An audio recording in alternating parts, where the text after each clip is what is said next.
Assalamualaikum warahmatullahi wabarakatuh. Salam teman-teman. Gimana nih kabarnya? Kabarnya teman-teman gimana nih? Kan 2 minggu ya kamu ya. Ada yang sehat?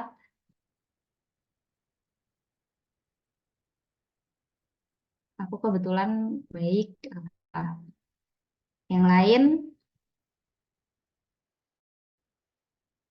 alhamdulillah baik Kak. Oke, mantap. Kalau aku kebetulan agak kurang sehat ya teman-teman. Agak flu, agak badan flu juga. Ya tapi nggak apa-apa. Kita nanti jelasinnya sambil pelan-pelan karena kayaknya bakal sering minum ya teman-teman. Nggak apa-apa tuh. Oke, aku mau ngucapin selamat datang kembali ya teman-teman di kelas copywriting dan juga content writing yang diadakan oleh Komite Pejuang Digital. Nggak kerasa ya teman-teman, kita ini udah masuk ke pertemuan yang keempat. Berarti kalau pertemuan yang keempat, ini adalah pertemuan yang terakhir ya teman-teman dari kelas copywriting dan juga content writing gitu. Gimana teman-teman masih pada excited nggak nih? Teman-teman masih pada semangat nggak buat kelas pada malam hari ini?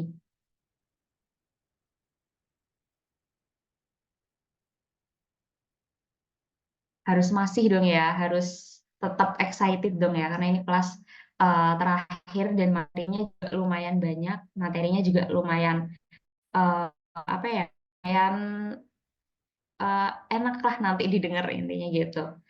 Bakal ini juga apa namanya ngasih teman-teman insight baru juga tentang materi malam hari ini gitu. Oke teman-teman, di kelas ini nantinya bakal ada project mandirinya ya teman-teman.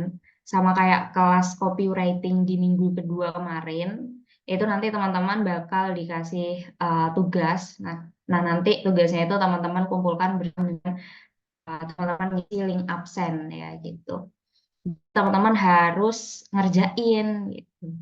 Karena itu adalah syarat teman-teman untuk dapat sertifikat. Kan sayang banget tuh kalau misalnya teman-teman udah ikut kelas malam-malam kayak gini. Mungkin yang habis ada kegiatan itu capek-capeknya, lagi capek-capeknya.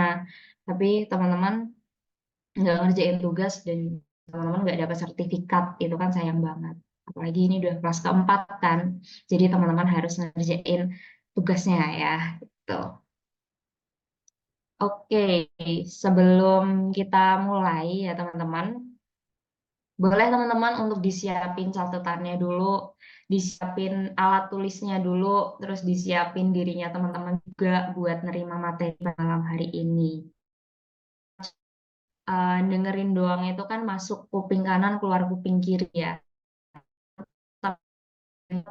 Bakal lebih lama ilmunya di otaknya teman-teman gitu. Jadi yuk sekalian disiapin catatannya sambil aku mau share screen ini.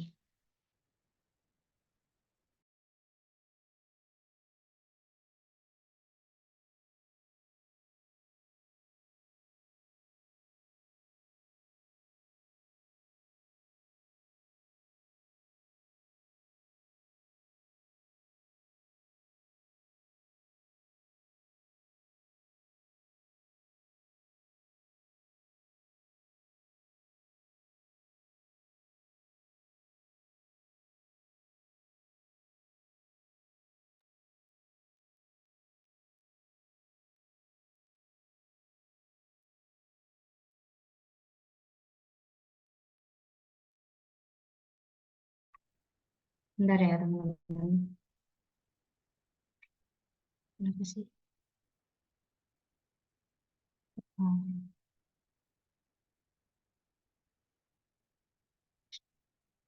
bentar teman-teman. Oke, sebelum kita masuk ke materi pada malam hari ini nih, kita kayaknya perlu review sedikit nih materi di 2 minggu kemarin. Kita kan udah hampir 2 minggu ya nggak ketemu ya. Mungkin teman-teman di minggu terakhir kemarin kita ketemu udah lupa nih sama materinya gitu. Teman-teman ada yang masih ingat nggak sama materinya gitu? Yang pertama nih, kita kan kemarin udah bahas. Apa sih content writing itu? Teman-teman masih ingat nggak apa content writing itu? Secara teorinya apa sih content writing itu? Bisa dijawab di kolom chatnya teman-teman sambil kita ingat-ingat kembali gitu. Mungkin teman-teman kemarin yang nyatet nanti langsung tahu apa sih content writing itu.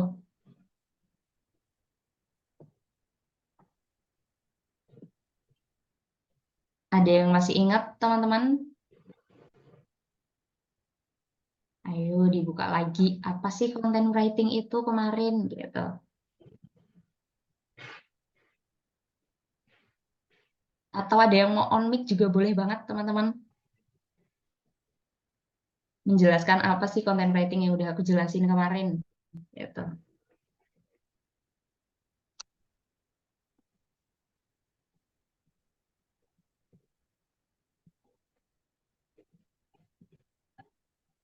Ada yang masih ingat?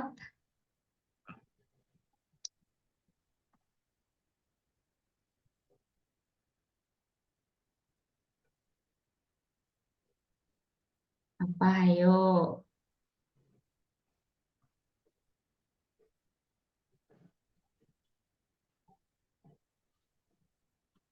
Apa ayo content writing kemarin?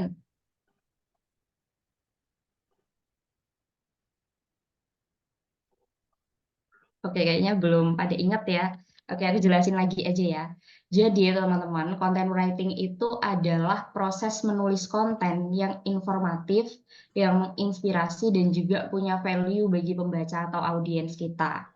Yang mana sebenarnya tujuan utama dari content writing itu adalah menyampaikan informasi teman-teman yang relevan, sehingga nantinya bisa membangun koneksi kepada audiensnya gitu.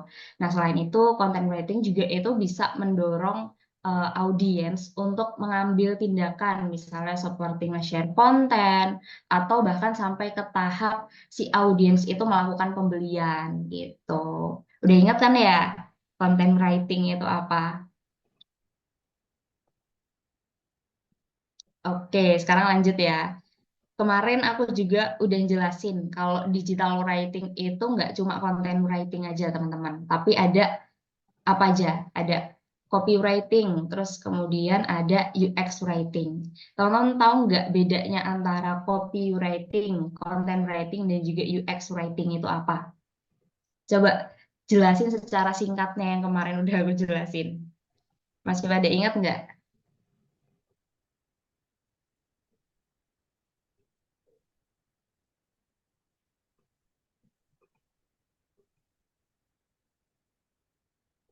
Masih pada ingat nggak, teman-teman?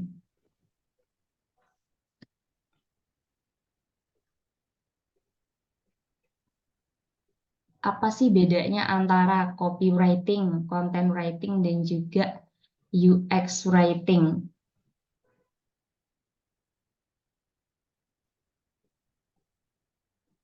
Ini kenapa tumben kalian diem aja ya? Biasanya aktif tahu kalian. Lagi pada capek ya?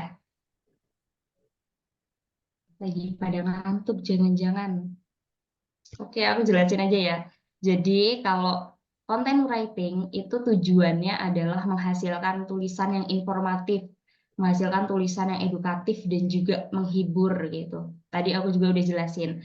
Terus selanjutnya kalau copywriting itu tujuannya untuk membujuk target audiens untuk melakukan tindakan spesifik yang memang berkaitan dengan penjualan. Yang mana tujuan detailnya ya itu meningkatkan brand awareness, terus meningkatkan sales, dan juga bisa menjaga loyalitas kepada si konsumen gitu.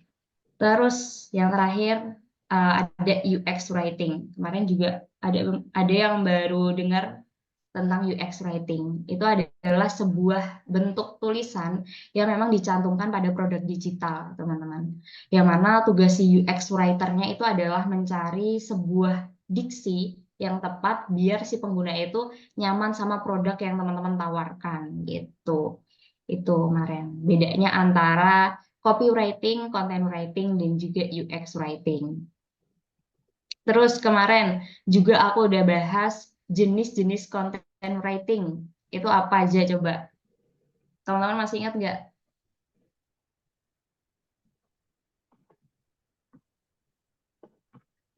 jenis-jenis content writing? Kemarin aku udah nyebutin 5. Teman-teman masih ingat nggak?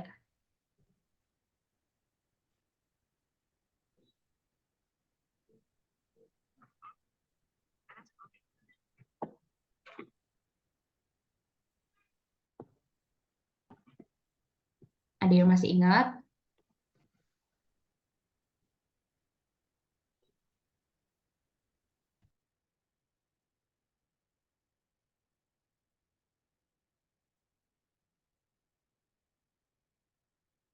Ada yang masih ingat teman-teman?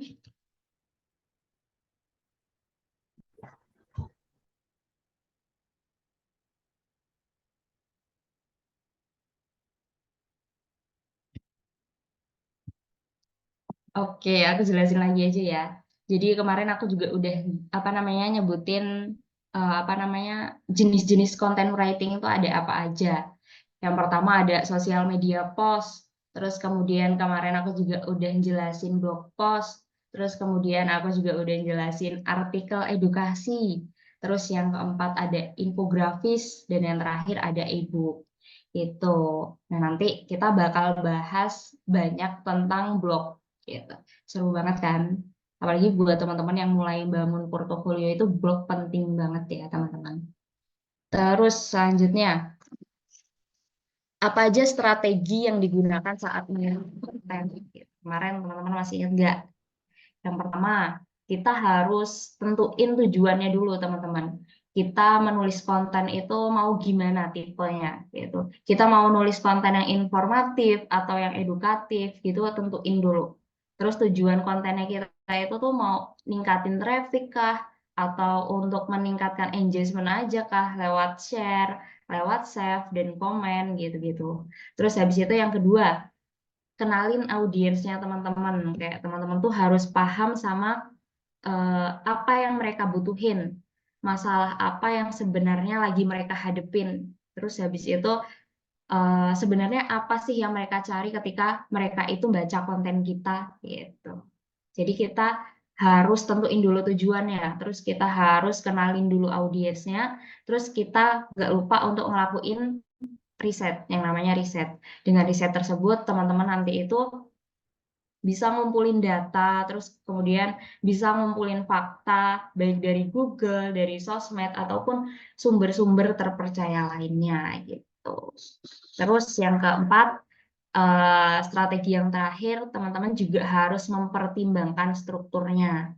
Gimana teman-teman nulis. Untuk strukturnya sendiri nanti bakal aku jelasin lebih detail di pertemuan ini, gitu, biar teman-teman juga bisa gampang nulis artikel dengan struktur tersebut gitu. Kalau pakai struktur tuh biar apa? Ya biar kontennya teman-teman itu lebih mudah dipahamin sama pembacanya gitu. Terus, nah mungkin itu ya teman-teman review materi dari hari ini. Aku jelasin secara, aku jelasin sedikit karena aku yakin teman-teman kayaknya pada lupa ya. Pada lupa karena udah hampir 2 minggu ya teman-teman nggak ketemu ya. Nggak apa-apa. Kak, maaf, aku kurang fokus karena ada kelas online yang lain nggak yang bentrok. Nggak apa-apa. Nanti teman-teman kalau misalnya emang di penjelasan ini kurang jelas atau emang lagi ada berbarengan acara gitu, nanti bisa teman-teman setel ulang videonya di YouTube ya. Nggak apa-apa. Bentar.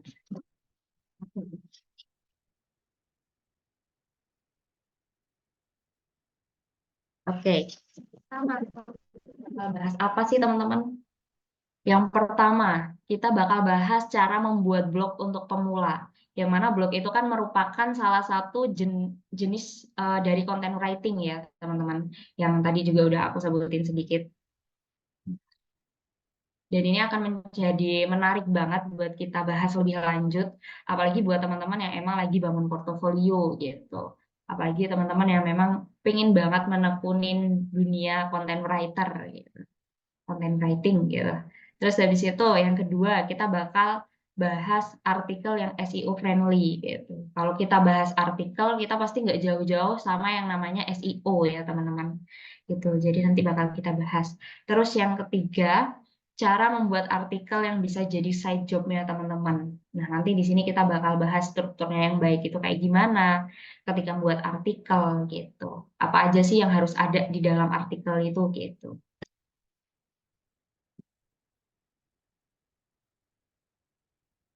Masuk ke yang pertama, ya teman-teman, cara membuat blog untuk pemula. Kita mulai dari awal ya teman-teman, bahas definisi si blognya itu sendiri. Gitu. Mungkin teman-teman udah nggak asing ya kalau dengar kata blog gitu. Tapi sebenarnya apa sih blog itu gitu? Gini teman-teman, blog itu hadir dalam berbagai bentuk dan juga fungsi teman-teman. Sehingga blog itu mencerminkan keunikan dari masing-masing si penulisnya. Gitu. Kalau secara teknisnya, blog itu merupakan situs web yang dapat diperbarui secara berkala dengan konten tertulis. Nah, secara singkatnya ya teman-teman, blog itu adalah website untuk menyimpan log atau catatan yang memang dikelola oleh seorang blogger. Nah, blogger itu siapa sih? Blogger itu adalah orang yang memang dia tuh membuat atau mengelola blog yang mana mereka itu membagikan sudut pandangnya mereka kepada pembaca, terus untuk kebutuhan pribadi atau juga bisa untuk kebutuhan bisnis gitu. Nah, itu secara singkatnya blog seperti itu. Nah, kadang teman-teman itu kan sering ya bertanya-tanya, di dunia yang sekarang ini ada yang apa medsos itu kan hadir ya teman-teman kayak Instagram, kayak Facebook, TikTok dan sebagainya. Terus apakah blog ini masih berdampak ketika ada sosial media itu gitu. Nah, sebenarnya ini sudah ada survei dari HubSpot ya teman-teman pada tahun 2023, di mana di situ disebutkan bahwa blog itu masih menduduki peringkat kedua pilihan media yang memang sering digunakan untuk menjalankan strategi marketing gitu. Jadi masih banyak para digital marketer yang menggunakan blog ini sebagai alat networking utama gitu. Baik itu untuk memasarkan produk atau meningkatkan branding gitu. Di WordPress ya teman-teman itu ada 409 juta pembaca dari seluruh dunia yang setiap bulannya itu ngehasilin 2 miliar view teman-teman. Jadi sebenarnya platform blog kayak WordPress gitu mereka itu nungguin para blogger untuk bikin konten yang lebih people oriented, yang lebih fresh, yang lebih enak untuk dibaca sama audiens gitu. Jadi apa namanya platform-platform blog itu juga nunggu teman-teman buat nulis istilahnya gitu. Next, kita bakal masuk ke apa bedanya antara blog dan juga website gitu. Kan itu hampir mirip ya teman-teman, tapi memang itu beda, mirip tapi beda gitu. Kalau blog yang pertama mereka itu punya tujuan untuk membahas topik tertentu gitu. Kadang ada blog yang bersifat pribadi atau bersifat editorial gitu. Terus sedangkan kalau website itu bisa kita bilang itu adalah alat untuk menyajikan informasi atau alat untuk promosi bisnisnya mereka, produknya mereka, layanannya mereka dan juga bisa mempresentasikan suatu organisasi di website gitu. Terus yang kedua, eh, kalau berdasarkan kontennya sendiri, blog itu berisi artikel atau postingan yang memang itu bisa diperbarui secara berkala, teman-teman. Tapi kalau website itu beda. Website itu ada bagian-bagian yang nggak bisa diperbarui, misalnya kayak eh, product page, terus kemudian yang bagian tentang kami, itu kan mereka nggak bisa, bukan nggak bisa sih, itu kan mereka nggak mungkin memperbarui setiap hari. Jadi bedanya antara website dan blog itu, kalau blog bisa diperbarui secara berkala, tapi kalau website itu memperbaruinya beberapa kali karena nggak mungkin diperbarui setiap hari gitu. Terus untuk interaktivitasnya, yang pertama kalau untuk konten blog kita kan sering ya teman-teman ngunjungin blog atau kita tahu bahwa blog itu ada di tempat ada tempat yang untuk ngasih komen kan. Jadi di bagian bawah kita bisa selipkan komen. Makanya blog ini dirasa lebih interaktif dengan pembacanya gitu. Kalau sementara website itu nggak ada fitur komentar atau diskusinya, teman-teman. Terutama di page-page tadi, terutama di page tentang kami atau page produk, homepage-nya itu nggak itu apa namanya nggak ada fitur untuk komentar. Gitu. Terus untuk strukturnya gimana? Kalau struktur di blog itu punya urutan yang kronologis, teman-teman. Biasanya ada postingan terbaru yang muncul pertama kali, atau postingan yang memang dipin sama si penulisnya. Itu kalau blog gitu. Tapi kalau website itu strukturnya berdasarkan navigasi-navigasi halaman utamanya, teman-teman. Kayak halaman homepage-nya, terus about-nya, terus kemudian produk deskripsinya, terus layanannya, dan sebagainya. Gitu. Terus tujuan pengunjungnya baca blog itu mencari informasi terbaru atau opini tentang topik tertentu, teman-teman. Sedangkan kalau website itu orang datang itu pengen cari informasi yang spesifik tentang produk atau layanannya, gitu. Jadi bedanya itu. Terus contohnya kalau blog itu kita bisa lihat di blog pribadi, teman-teman. Di blog korporat, terus di blog niche yang itu membahas tentang hobi gitu. Kita lihat di web perusahaan, terus toko online, terus situs web portofolio gitu-gitu. Jadi bedanya di situ. Kalau teman-teman masih agak kurang paham bedanya apa, jadi kita bisa lihat aja blog itu sebagai ruang tamunya website, teman-teman. Jadi kalau kita masuk ke ruang tamunya itu, kita bakal diajak ngobrol kan, gitu. Diajak berbagi cerita, diajak berinteraksi. Sedangkan website itu ibarat rumahnya, teman-teman, di mana setiap ruangan atau setiap page itu punya fungsinya tertentu, gitu. Jadi blog ini juga bisa jadi bagian dari website, teman-teman. Ketika ada orang yang bilang mereka punya website, berarti kemungkinan besar mereka itu punya blog, punya halaman bisnis, punya galeri portofolio, terus punya produk page atau gabungan dari itu semua. Tapi kalau ada orang yang bilang mereka itu punya blog, maka fokus utamanya itu adalah ke konten yang bisa diperbarui secara berkala, teman-teman. Dengan artikel yang bisa berinteraksi dengan pembacanya. Gitu. Jadi intinya, blog itu bisa jadi bagian dari website. Karena website ini adalah situs secara generalnya, secara luasnya. Gitu. Next, kita bakal kenalan dengan jenis-jenis blog. Yang pertama ada blog pribadi, teman-teman. Blog pribadi ini fokusnya pada si blogger itu sendiri, bukan si pembacanya. Gitu. Biasanya si blogernya ini dia menyajikan blog-blog sebagai dokumentasi tentang kehidupannya dia, tentang minatnya dia, tentang hobinya dia. Dan biasanya juga si blogger ini bisa membahas topik yang sesuai dengan keinginannya dia gitu. Terus yang kedua ada blog niche. Biasanya blog niche ini berkaitan dengan skill atau pengetahuan seorang blogger gitu. Misalnya kayak yang pertama ada blog niche lifestyle atau gaya hidup gitu bisa. Lifestyle sama gaya hidup itu bisa dijadikan sebagai topik blog. Terus kemudian ada blog niche makanan. Nah, di situ nanti biasanya blognya itu membahas resep makanan atau ulasan alat-alat dapur gitu. Itu juga bisa. Terus kemudian ada blog niche kesehatan dan juga kebugaran gitu. Biasanya membahas terkait latihan, terus kemudian makanan-makanan yang bergizi tinggi gitu dan juga tips menjaga kesehatan gitu. Terus ada juga blog niche yang fashion.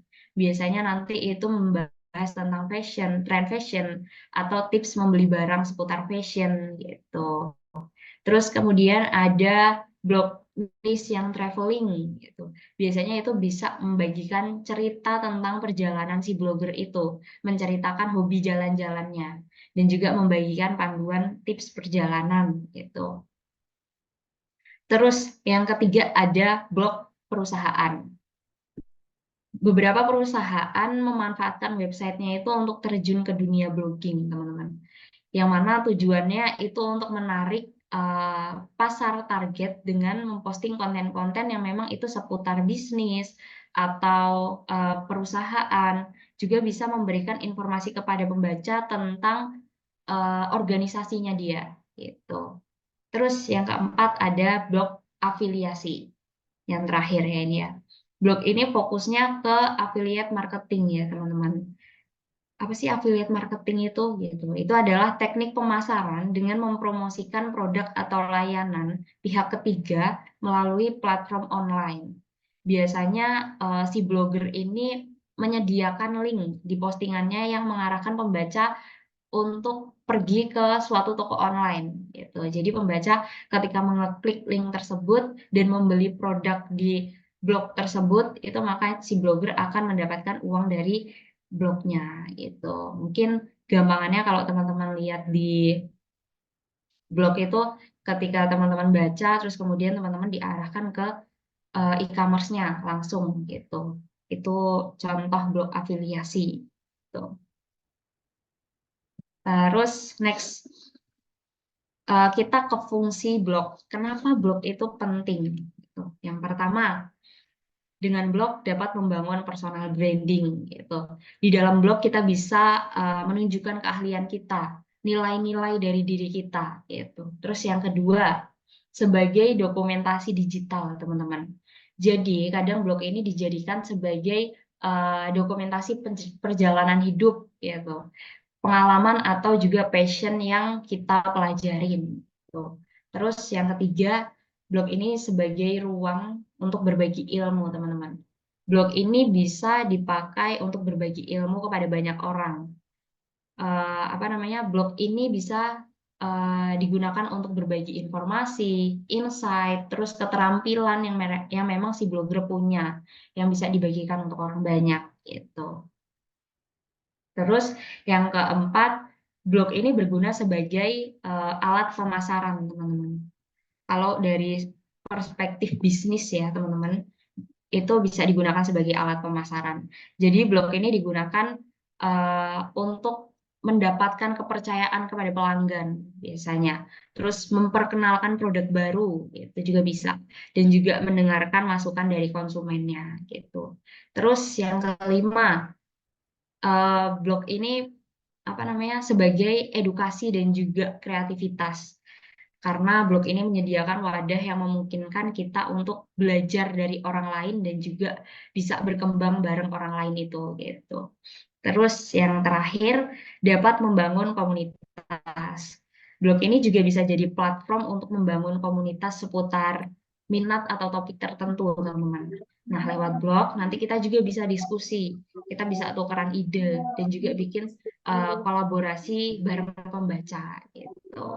Jadi pada intinya ini tuh semacam evolusi komunikasi gitu ya awalnya. Jadi sebelum medsos berkembang seperti sekarang, blog itu adalah cara kita untuk berkoneksi, berbagi, dan juga memahami satu sama lain meskipun kita tuh nggak pernah ketemu dengan orang itu, kita tuh nggak pernah ketemu dengan si pembaca itu. Kita tuh nggak pernah ajak ngomong mereka gitu. Tapi blog itu adalah salah satu platform yang menjembatani itu gitu. Oke, itu tadi fungsinya. Kita langsung bahas sekarang apa sih untungnya itu gitu. Yang pertama, untungnya blog itu sebagai bentuk ekspresi diri, teman-teman.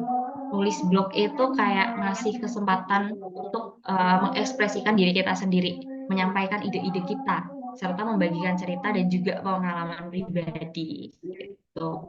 Terus yang kedua, saat kita ini belajar, selama kita menulis itu kan pasti ada proses riset dan juga penyusunan informasi ya teman-teman. Itu aslinya akan mempertajam pikiran kita dan juga meningkatkan kualitas pemikiran kita. Makanya keuntungan kedua dari menulis blog ini adalah kita melakukan pembelajaran secara berkelanjutan gitu. Terus yang selanjutnya, blog ini dapat membukakan pintu kita ke dunia luar, teman-teman. Melalui tulisan kita kita bisa terhubung dengan banyak orang yang punya minat atau yang punya pandangan serupa dengan kita. Gitu. Terus yang keempat, kita bisa meningkatkan kemampuan menulis kita. Jadi karena kita kan dituntut untuk membuat blog, dituntut untuk terus-terusan bikin tulisan.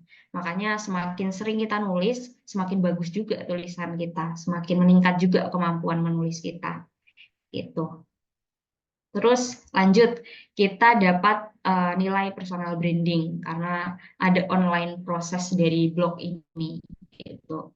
Terus yang selanjutnya, yang paling penting, blog ini juga bisa menghadirkan sumber pendapatan, teman-teman. Banyak blogger yang berhasil menjadikan blog itu sebagai sumber pendapatan, baik melalui iklan, terus kemudian melalui affiliate marketing atau menjual produk dan juga jasa gitu. Terus selanjutnya, blog juga ini bisa ngasih impact ke banyak orang, teman-teman. Menulis blog itu kita sama aja dikasih kayak kesempatan untuk memberikan dampak positif, baik itu memberikan inspirasi, solusi, atau kita itu hanya menjadi pendengar bagi pembaca kita gitu. Nah, yang terakhir, banyak orang yang menggunakan blog itu buat mendokumentasikan pengalaman hidupnya sendiri gitu. Jadi blog ini bisa jadi jurnal digital yang bisa mencatat perjalanan hidup gitu, karir atau topik spesifik yang ada di dalam hidup kita gitu. Oke, next-nya kita bakal bahas langkah-langkah bikin blog. Ini yang paling simpel ya, teman-teman. Ada berapa langkah nanti kita lihat. Yang pertama, sebelum kita membuat blog, kita tuh harus tentuin dulu apa tujuannya. Sama kayak kita sebelum menulis, kita harus tentuin dulu apa tujuannya. Ibaratnya gini teman-teman, tujuan itu adalah sebuah kompas yang akan membimbing kita ke arah yang tepat gitu. Kalau mau buat blog, tujuan ini menjadi salah satu hal yang penting karena kita bisa menentukan platform mana yang memang sesuai dengan kebutuhan kita gitu. Misal nih, tujuan utama kita itu menyalurkan hobi. Tujuan utama kita membuat blog itu adalah menyalurkan hobi, terus berbagi cerita, malah atau hanya sekedar menuangkan unek-unek dan juga pikiran. Maka teman-teman kalau misalnya tujuannya itu platform blog yang gratisan itu oke-oke aja kalau teman-teman pakai gitu. Cuma kalau tujuannya teman-teman itu bikin blog lebih dari sekedar hobi, misal pengen membangun konektivitas gitu, membangun jaringan atau meningkatkan personal branding atau bahkan bikin blog untuk jadi sumber pendapatan gitu. Ya makanya teman-teman harus pakai blog yang profesional. Itu pilihan teman-teman yang terbaik adalah blog yang profesional kalau tujuannya teman-teman itu gitu, daripada ngambil yang gratisan gitu.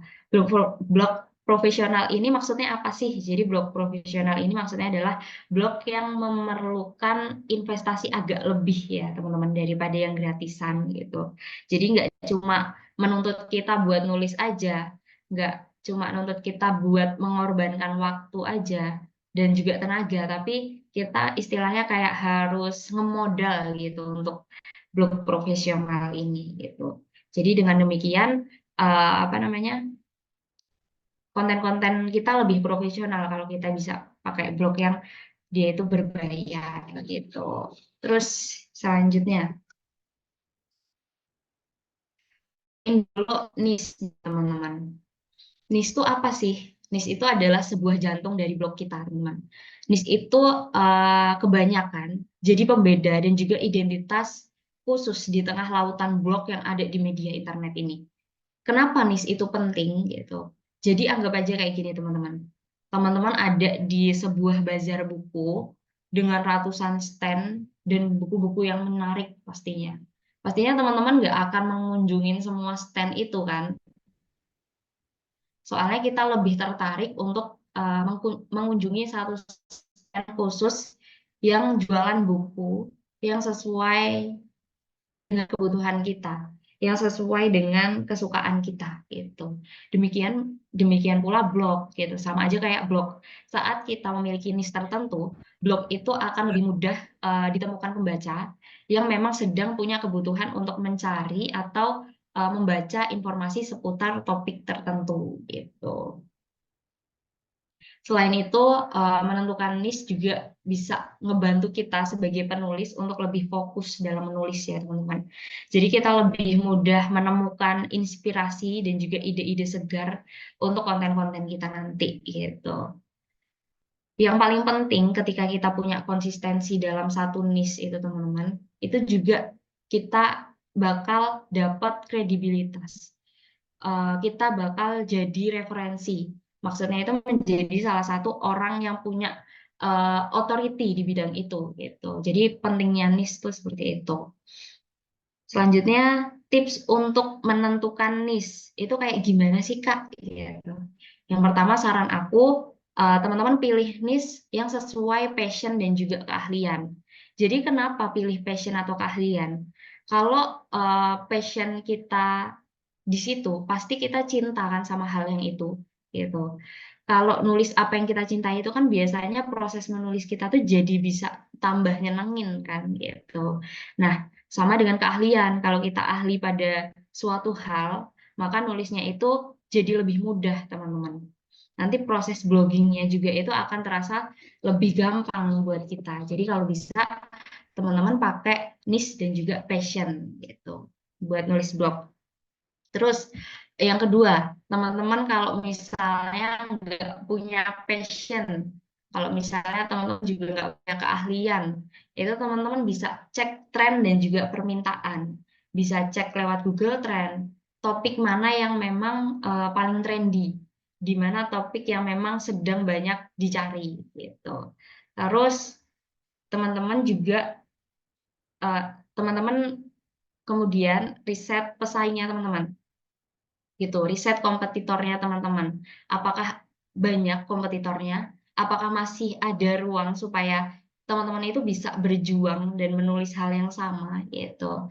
Terus selanjutnya setelah teman-teman punya niche, teman-teman punya target sasaran, target pembaca. Apakah yang dibaca eh, topik ini tuh remaja, yang baca topiknya teman-teman itu anak remaja, atau dia itu ibu rumah tangga, atau dia itu pembisnis, atau komunitas tertentu, itu juga nanti bakal ngebantu teman-teman untuk menentukan gaya penulisan dan juga jenis kontennya teman-teman. Terus yang terakhir, ketika teman-teman udah punya niche, teman-teman itu kalau bisa konsisten dalam menulis niche tersebut gitu ya teman-teman. Teman-teman harus konsisten sama niche yang teman-teman pilih.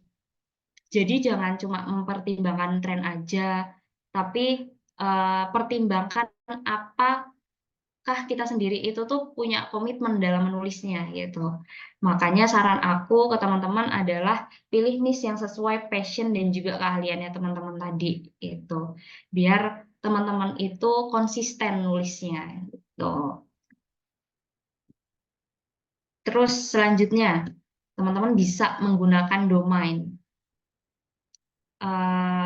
Teman-teman tahu nggak sih domain itu apa? Domain itu adalah identitas unik yang akan membantu pembaca untuk menemukan blognya teman-teman di internet. Dalam artian, domain ini adalah sebuah alamat.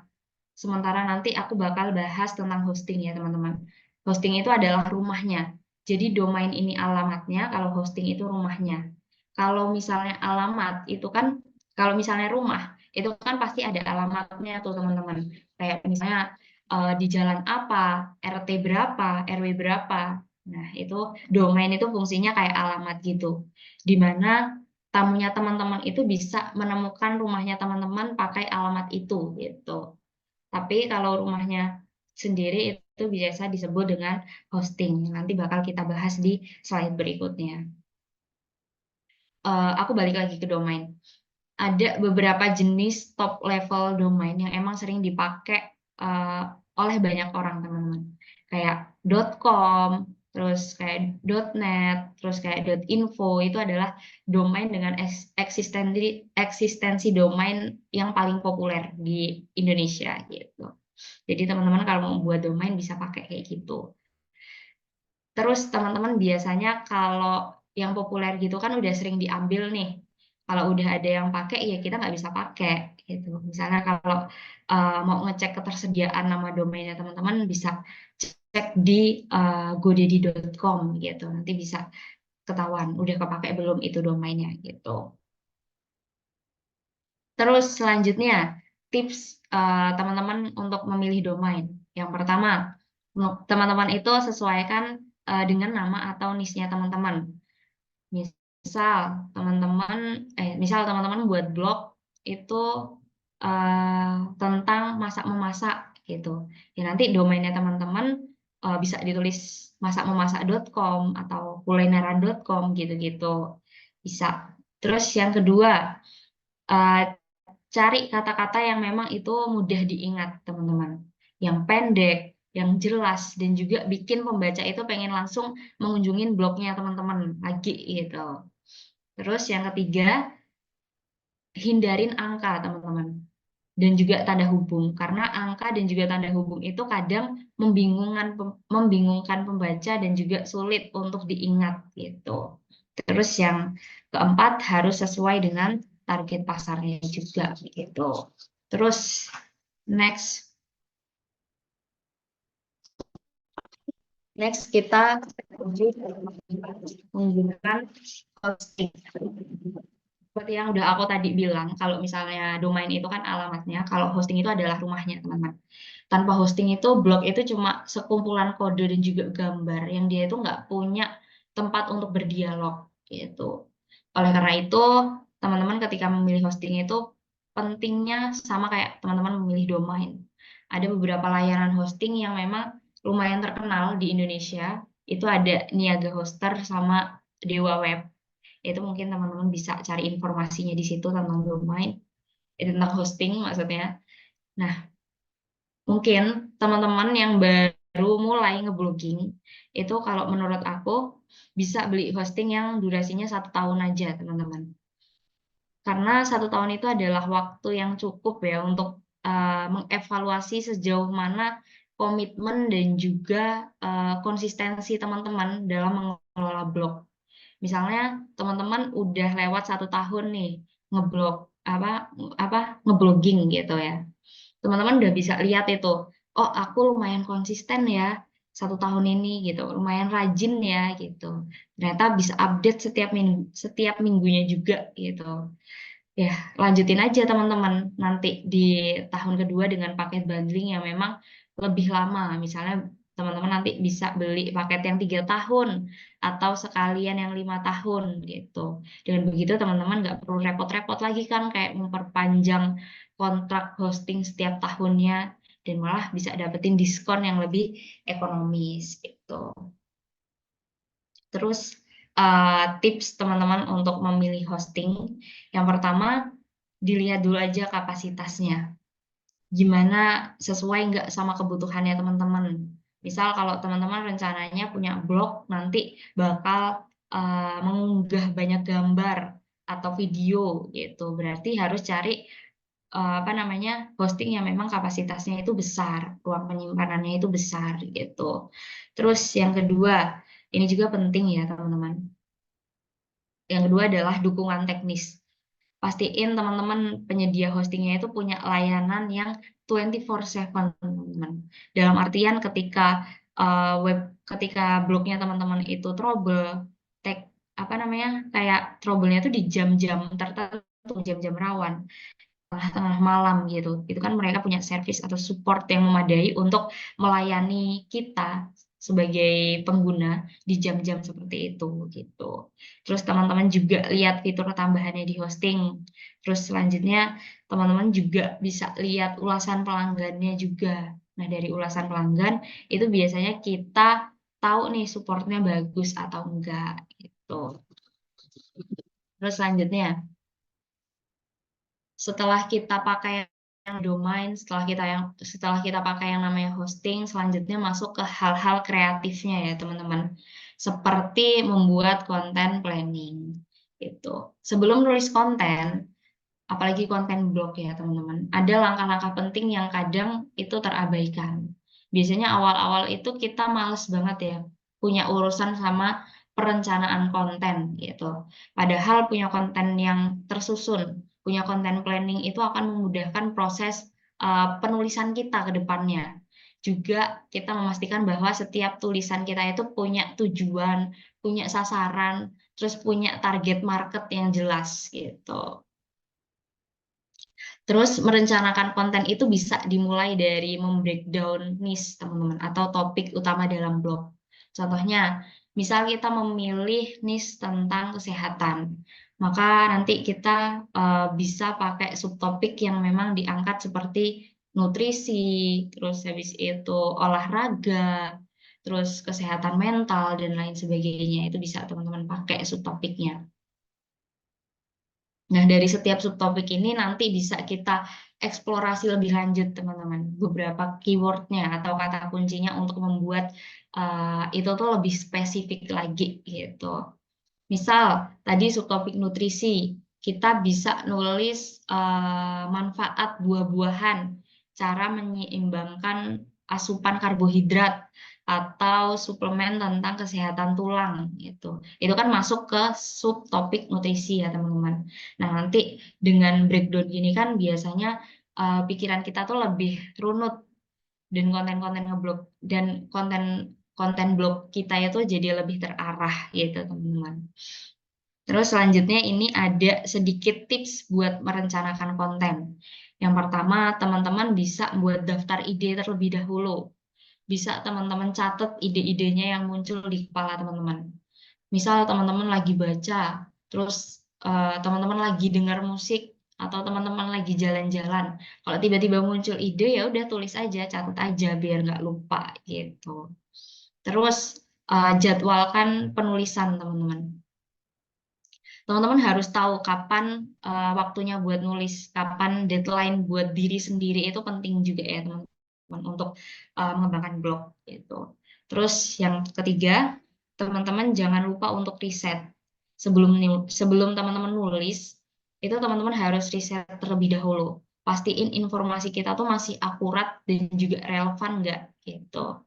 Terus yang keempat dan yang terakhir ya teman-teman, tips yang terakhir, libatkan pembaca. Mungkin teman-teman bisa kasih polling atau teman-teman bisa kasih survei untuk tahu sebenarnya target market kita tuh pengennya tuh apa sih? Pengennya tuh tulisan yang kayak gimana sih gitu. Itu juga penting banget ya teman-teman. Terus selanjutnya kita langsung konten buat konten planning, kita langsung menulis kontennya. Menulis konten itu bukan seberapa banyak kata yang kita tulis, tapi lebih ke bagaimana kata-kata tersebut itu bisa berbicara kepada pembaca, teman-teman. Jadi penulis konten yang berorientasi kepada pembaca itu artinya kita harus kembali ke esensi menulis itu sendiri. Jadi intinya esensi dari menulis itu adalah komunikasi dengan orang lain. Apa sih yang ingin kita sampaikan? Bagaimana sih cara kita untuk menyampaikannya gitu gimana, dan apa sih yang ingin dilakukan pembaca setelah membaca tulisan yang kita buat gitu.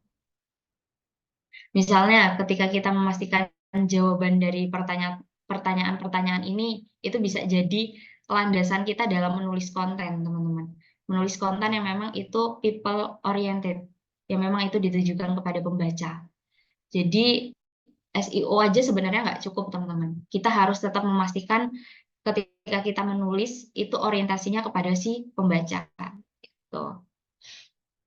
Terus jadi tips untuk menulis konten yang pertama, kita harus dengerin pembaca. Dalam artian kita harus ingat siapa target market kita. Coba pahamin apa yang sebenarnya mereka butuhkan dari konten kita. Terus yang kedua, originalitas. Konten yang original itu biasanya lebih berharga, teman-teman. Terus yang ketiga, punya struktur yang jelas.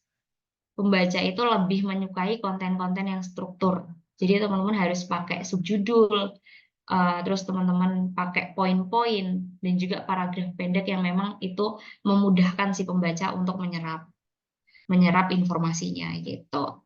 Terus yang terakhir dan yang paling penting adalah berkualitas, bukan kuantitas gitu.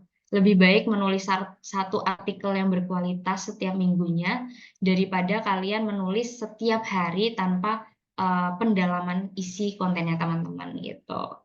Lebih baik menulis artikel yang berkualitas dengan panjang 500 sampai 600 kata daripada menulis konten 4.000 kata yang isinya itu asal-asalan, teman-teman. Gitu. Jadi teman-teman harus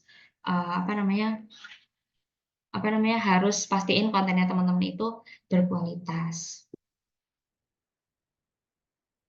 Terus ini yang terakhir, langkah yang terakhir itu ada monetisasi konten blog gitu. Blog sekarang itu bukan jadi tempat curhat teman-teman atau berbagi informasi aja. Tapi bagi sebagian orang, blog itu bisa jadi sumber penghasilan yang memang itu berpotensi sekali. Monetisasi blog ini adalah proses mengubah traffic atau kunjungan ke blog itu menjadi pendapatan, teman-teman. Ini adalah sebuah konsep yang menarik ya ternyata. Ternyata dari hobi menulis aja itu kita bisa dapetin keuntungan finansial gitu. Mungkin ketika teman-teman membangun blog, itu setidaknya teman-teman punya 10 artikel, itu teman-teman udah bisa mikirin soal monetisasi ini gitu. Tapi ketika teman-teman mikirin itu, teman-teman uh, harus membuat konten-konten yang memang itu bermutu dan semata-mata tidak hanya mengejar keuntungan aja gitu. Tetap perhatiin si kualitasnya gitu. Terus ada beberapa cara nih monetisasi konten. Yang pertama, teman-teman bisa masang iklan. Ini adalah cara yang paling umum ya, teman-teman. Dengan teman-teman masang iklan di blog, teman-teman itu bisa dapat bayaran berdasarkan jumlah klik atau tampilannya, teman-teman. Kalau teman-teman mau masang iklan, paling enggak teman-teman itu punya 10 sampai 30 konten, karena itu lebih mudah diterima gitu. Terus ada affiliate marketing. Jadi kalau affiliate marketing ini sistemnya kita mempromosikan atau mengulas suatu produk atau layanan orang lain dan juga nanti kita bakal dapat komisi setiap kali ada pembaca yang melakukan pembelian atau mengeklik link yang kita pasang gitu. Itu namanya affiliate marketing. Terus habis itu ada backlink. Ini cari monetisasi dan mendapatkan tautan di situs kita sendiri gitu. Jadi tautan ini adalah tautan dari situs orang lain yang punya tujuan untuk meningkatkan peringkat situs orang lain itu di mesin pencari gitu, teman-teman. Oleh karena itu kita biasanya dapat uang dari situs lain yang memang memberikan komisi ketika kita sebagai seorang blogger menempatkan tautan itu gitu. Terus yang keempat, kita bisa menjual produk sendiri. Seperti buku, kayak e-book gitu, atau layanan penulisan, atau produk-produk lainnya gitu. Sebenarnya masih ada lagi, teman-teman. Ini akan kita dapatkan setelah kita itu lebih lama ngeblogging, teman-teman. Jadi nggak bisa waktu pemula dapetinnya. Setelah kita lebih profesional, biasanya kita itu bakal dapat review produk, di mana nanti kita bekerja sama dengan brand untuk menulis ulang tentang ulasan produk atau layanan mereka. Jadi biasanya dapat bayaran dari produk, jadi biasanya dapat bayaran dan juga produk gratis gitu dari mereka. Tuh. Oke, untuk materi yang langkah-langkah itu udah selesai ya teman-teman. Nanti kita bakal masuk ke artikel yang SEO friendly. Tapi sebelum masuk ke situ, teman-teman udah jelas belum uh, per ya, pernyataanku tadi penjelasanku udah mudah dipahami belum? Bisa jawab dong di kolom komentarnya teman-teman. Ambil sekalian aku minum bentar ya.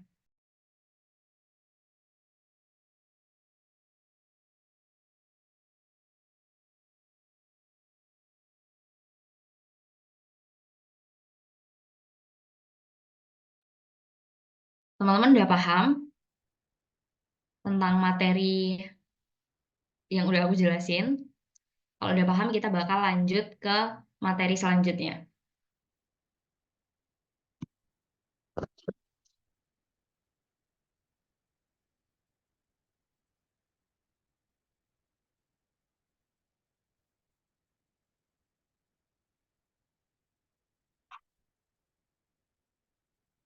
Teman-teman udah paham belum? Atau masih bingung nih?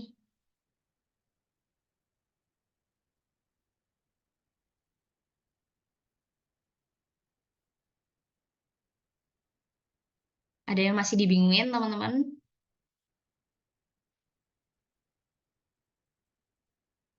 Berarti kalau diem berarti udah paham ya.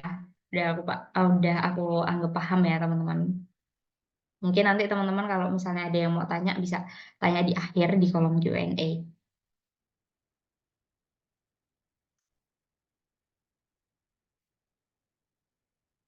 Oke, teman-teman. Sekarang masuk ke artikel yang SEO friendly gitu. SEO juga ini kemarin udah sempat aku jelasin ya, teman-teman, di bagian copywriting. Nah, di sini kita bisa perdalam lagi. Misalnya tulisan-tulisan kayak apa sih yang bisa dibilang SEO friendly itu gitu. Sebenarnya sebenarnya tulisannya kayak gimana gitu. Itu juga kemarin udah aku sedikit jelasin.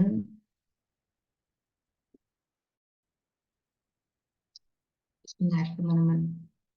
Oke, kadang kita tuh udah berusaha, teman-teman, buat mengoptimalisasi tulisan-tulisan kita, tapi kadang kita belum masuk juga ya di page one Google gitu.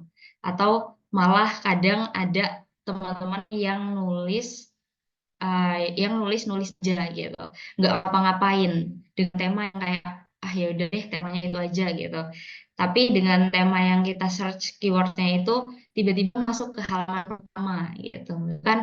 Kadang juga kita tahu ya, teman-teman, udah ada konten yang misalnya kita optimal tapi nggak masuk di Google. Tapi ada konten yang kita kayak buatnya itu masih agak asal-asalan tapi malah masuk di page one Google gitu.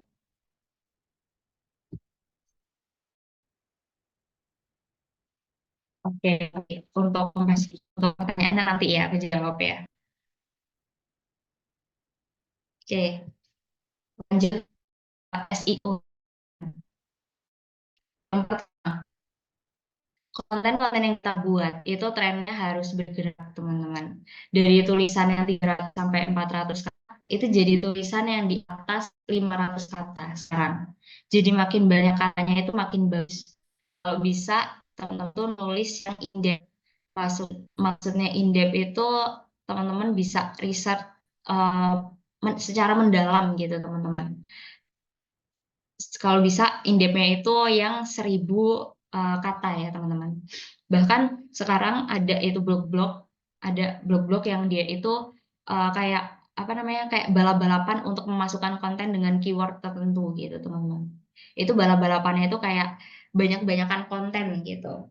Misalnya nih, ada satu blog yang dia itu bikin konten 10 hotel terbaik di Bali gitu. Terus disamber lagi sama website yang satu lagi, yaitu ada 20 eh, apa namanya, hotel terbaik di Bali gitu. Tiba-tiba ada yang nyamber lagi, itu ada 30 hotel terbaik di Bali. Jadi itu kan main banyak-banyakan konten ya, teman-teman. Itu emang ada sekarang yang strateginya kayak gitu. Terus keyword di tempat yang tepat itu, teman-teman. Misalnya di judul, di meta description, di tag, di body tulisan, itu juga kemarin udah aku apa namanya, jelasin sedikit tentang itu.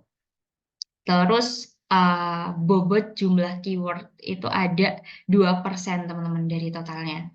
Misal artikel teman-teman itu totalnya 1.000 kata. Ya, jumlah keyword di artikelnya teman-teman itu sekitar 20 keyword gitu. Karena 2% dari 10. Karena 2% dari 1.000 itu adalah 20 gitu. Terus yang keempat, berbentuk pointer, teman-teman. Berbentuk poin. secara artikel yang bentuknya poin itu selain memudahkan Google, bagi pembaca itu juga lebih mudah dipahami karena ya dia berbentuk poin gitu, enak dibacanya gitu. Tadi aku bilang, uh, misalnya aku buat konten 10 jenis baju kerja yang lagi ngetren gitu. Misalnya satu apa, dua apa, tiga apa. Nah itu kan bacanya lebih enak kalau di poin gitu, ketimbang kalau misalnya bikin tulisan copy yang panjang banget, yang nggak ada jedanya. Itu kan nggak enak ya teman-teman. Jadi usahakan bentuk poin. Jadi sebagai penulis kita harus menempatkan diri kita juga sebagai pembaca, teman-teman. Misal mungkin pembacanya itu membaca lewat handphone, atau mungkin pembacanya itu nggak punya waktu banyak untuk membaca konten kita gitu. Tapi kita tetap kasih konten yang terbaik yang memang itu bisa enak dibaca oleh audiens gitu ya. Kira-kira kaidah awalnya gitulah. Terus selanjutnya masuk ke research keyword. Keyword itu apa sih gitu. Jadi keyword itu simpelnya teman-teman adalah apa yang sering diketik orang di Google. Itu namanya keyword. Misal, cara mencuci piring. Nah, itu adalah sebuah keyword, cara mencuci piring itu. Untuk menulis konten SEO friendly itu tentunya kita harus research keywordnya dulu ya teman-teman. Apa sih yang sering orang cari? Keyword apa sih yang bikin audiens itu penasaran banget gitu. Yang pertama, misal kita mau bikin blog, kita harus tahu niche-nya itu mau dibawa kemana, atau blognya itu mau apa, blog pribadi kah, atau yang lain gitu. Kita harus tahu itu gitu. Kita harus tahu pembaca itu minatnya ke apa sih gitu. Nah, dengan kita tahu pembaca itu minatnya ke apa, itu berarti kita berempati dengan audiensnya teman-teman. Misal kita bikin blog yang emak-emak banget nih, gitu. Nanti kita bisa menggunakan keyword yang berhubungan dengan parenting atau tentang cara membersihkan lantai dengan cepat gitu. Apa konten-konten yang memang itu berbau-bau ibu rumah tangga gitu. Itu jadi kita kayak berempati dengan si emak-emaknya itu gitu. Apa yang butuhin gitu. Terus biar kita berempati sama audiensnya, mungkin kita bisa banyakin ngobrol juga teman-teman sama audiens tersebut. Misal kita bikin konten fashion and beauty ya teman-teman. Tentunya mesti kita banyak ngobrol sama orang-orang yang interest ke sana gitu. Atau mungkin kita masuk ke forumnya mereka gitu. Kita jadi tahu kan trennya itu kayak apa. Kalau misal kita tahu trennya kayak apa, tulisan-tulisan yang bakal kita buat itu juga selalu fresh teman-teman. Terus yang ketiga, teman-teman bisa pakai tools. Udah aku sedikit kenalin ya karena ini ada Google Keyword Planner. Terus habis itu ada Ubersuggest. Terus ada Ahrefs.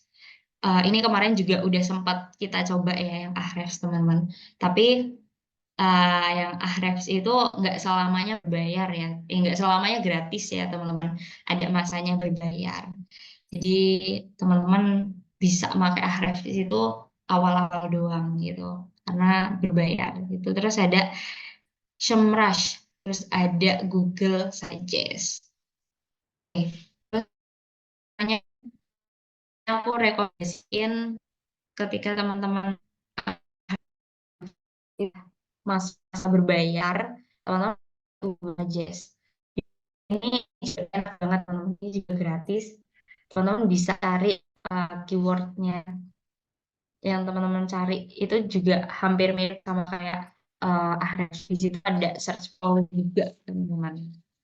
Jadi teman-teman bisa uh, tulis misalnya teman-teman mau nyari digital marketing gitu. Nanti terus keluar keyword ideanya gitu. Nanti dia ngasih variasi-variasi keyword yang memang bisa digunakan gitu. Terus kita bisa lihat juga search volume-nya. Jadi semakin besar search volume-nya itu kan semakin banyak orang cari keyword tersebut gitu. Jadi semakin besar search volume-nya itu semakin gede juga kompetisinya dengan konten-konten yang lain gitu. Jadi sebenarnya kita kayak nggak harus ya teman-teman untuk berusaha search volume paling tinggi. Karena kadang algoritma Google itu kadang susah ditebak, teman-teman. Kadang pun ada artikel yang pakai keyword search volume-nya itu biasa aja pun dia jadi top one Google, teman-teman. Nah, gitu. Jadi teman-teman nggak harus pakai apa namanya keyword yang memang itu search volume-nya gede gitu. Jadi sesuaiin aja sama kebutuhannya teman-teman. Balik lagi ke situ gitu. Oke. Oke. Ini kita masuk kunci agar tulisan kita itu bisa SEO friendly. Maksudnya gimana tulisan kita itu bisa menarik pembaca. Yang pertama, punya rasa empati kepada pembaca. Yang kedua, original dan pastikan kalau teman-teman nulis itu punya keunikannya sendiri. Terus yang ketiga, dapat memberikan jawaban kepada pembaca. Terus yang keempat, sesuai dengan kaidah SEO. Ini bakal kita bahas. Yang pertama, punya rasa empati kepada pembaca. Seperti tadi aku udah bahas ya teman-teman, audiens kita itu siapa? Misalnya blog kita itu fokusnya ke parenting, berarti ya yang baca itu kan pasti ibu-ibu ya teman-teman. Biasanya apa namanya? Kalau ibu-ibu itu pengennya kan kayak apa namanya? Mengerti apa? Menerima bahasa-bahasa yang memang itu baik, bahasa-bahasa yang enak lah intinya dibaca sama ibu-ibu gitu. Terus habis itu kontennya juga pendek-pendek karena ibu-ibu juga kan kadang nggak punya waktu banyak ya teman-teman untuk baca. Kadang megang HP sedikit anaknya udah rewel gitu. Itu kalau bisa kontennya yang pendek-pendek aja. Dan biasanya ibu-ibu juga itu kan bacanya lewat handphone ya teman-teman. Jadi kita sebagai penulis ya jangan buat kalimat yang memang itu panjang-panjang banget, yang pendek-pendek aja gitu. Karena kalau pakai handphone terus habis itu di scroll-scroll kalimatnya itu kan panjang, kalau panjang banget itu kan juga nggak enak dibaca ya teman-teman. Udah agak males bacanya gitu. Jadi kalau bisa pakai apa namanya kalimat yang pendek gitu. Mungkin teman-teman juga punya blog yang memang itu khusus beauty fashion. Itu kan nanti audiensnya cewek-cewek gaul ya pasti ya. Ya nanti teman-teman bikin bahasanya yang lebih enak dibaca audiensnya. Terus tema-temanya juga teman-teman harus cari yang memang bakal interest ke mereka gitu. Misalnya kayak fashion terbaru lah, atau make up lah gitu. Terus yang kedua, original dan juga punya keunikan. Nah, ini juga kadang jadi kesalahan penulis ya, teman-teman. Karena banyak penulis itu kadang ngejar kuantitasnya. Malah kadang banyak yang copy paste. Tulisannya cepat, tapi hasilnya malah kurang bagus nantinya gitu. Intinya jangan gitu. Kalau kita masukin nih tulisan satu paragraf atau dua paragraf ngambil dari website lain atau dari Google, itu kan kita copy paste ya teman-teman. Jadi tulisan kita itu susah naik ke page one Google. Gitu. Ini juga kemarin udah sempat aku jelasin sedikit. Terus yang ketiga, dapat memberikan jawaban dan juga solusi teman-teman. Ini juga masih berhubungan dengan audiens kita teman-teman. Kan mereka ini nyari nih, misal mereka ini nyari 10 artis K-pop dengan bayaran mahal. Ya udah beneran kita tulis di situ 10 artis K-pop dengan bayaran mahal.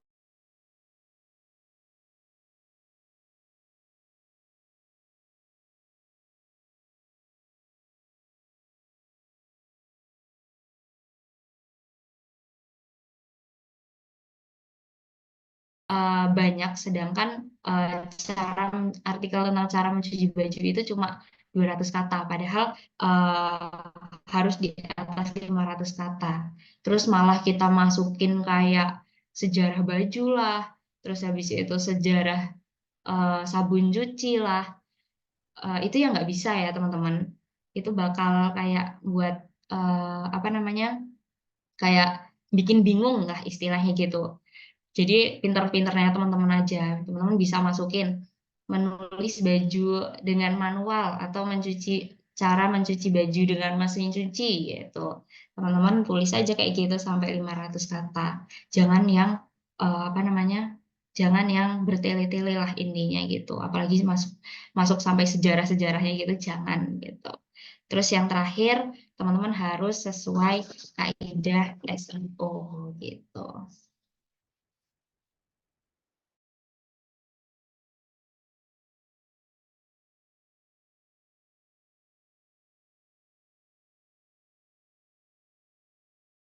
Alurnya, buat strukturnya itu bagus.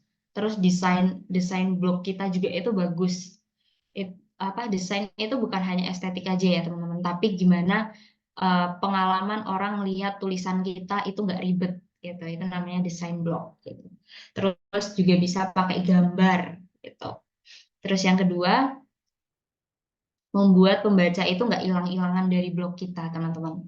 Ini cara yang lumayan unik juga ya teman-teman. Ada satu konten yang memang bisa buat si pembaca itu nggak hilang-hilangan dari blognya teman-teman. Biar apa namanya? Biar pembaca itu ada di blognya teman-teman, bertahan lama di blognya teman-teman. Teman-teman itu bikin konten resep.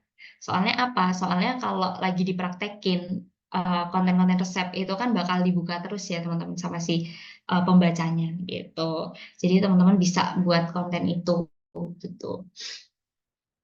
Kadang orang itu kan buat apa namanya? Kadang orang itu kan baca website, baca blog, baca tulisan itu kan cuma beberapa menit ya teman-teman. Tapi kalau kontennya teman-teman itu konten resep itu bisa sampai 2 jam karena dibukanya sambil masak gitu. Makanya konten-konten resep itu juga oke sih kalau misalnya uh, dipublikasiin gitu. Apalagi waktu pandemi itu konten-konten resep itu adalah konten-konten yang sangat berjaya ya teman-teman karena semua orang itu jadi hobi masak secara tiba-tiba. Oke, terus yang terakhir teman-teman cari di apa kontennya teman-teman itu mudah dicari di Google ya, dengan menerapkan apa menerapkan SEO-nya itu dengan membuat judul yang singkat dan juga menarik gitu. Oke, untuk materi artikel yang SEO friendly udah cukup ya teman-teman. Jadi nanti teman-teman udah kegambar kan ya kalau mau buat artikel yang SEO friendly itu nyari keywordnya gimana, terus habis itu cara buatnya juga gimana gitu. Teman-teman udah clear bagian artikel yang SEO friendly atau ada yang ingin ditanyakan nggak nih teman-teman sebelum kita lanjut ke materi selanjutnya?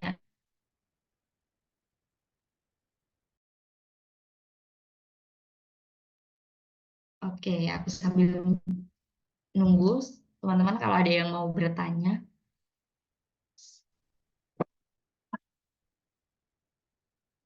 Udah clear?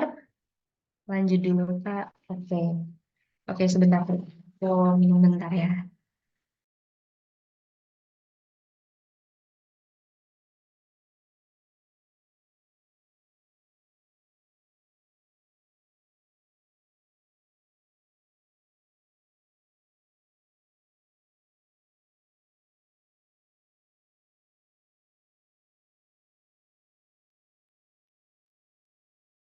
Oke.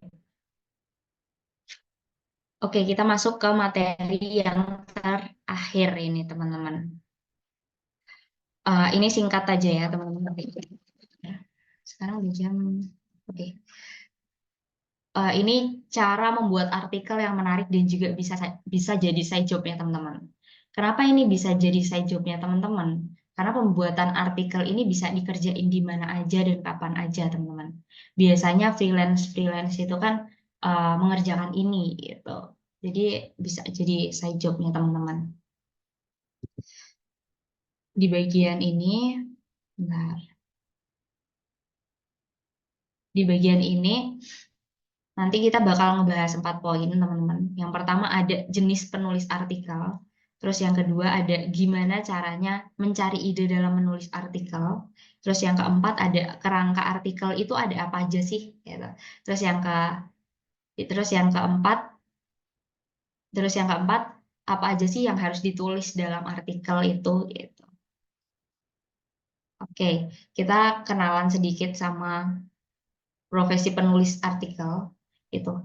Artikel ini sebenarnya banyak banget teman-teman, tapi yang bisa aku share di sini adalah 5 jenis artikel ini yang bisa teman-teman tulis di blog, di website, atau bahkan untuk website orang gitu. Jadi artikelnya itu apa aja sih gitu.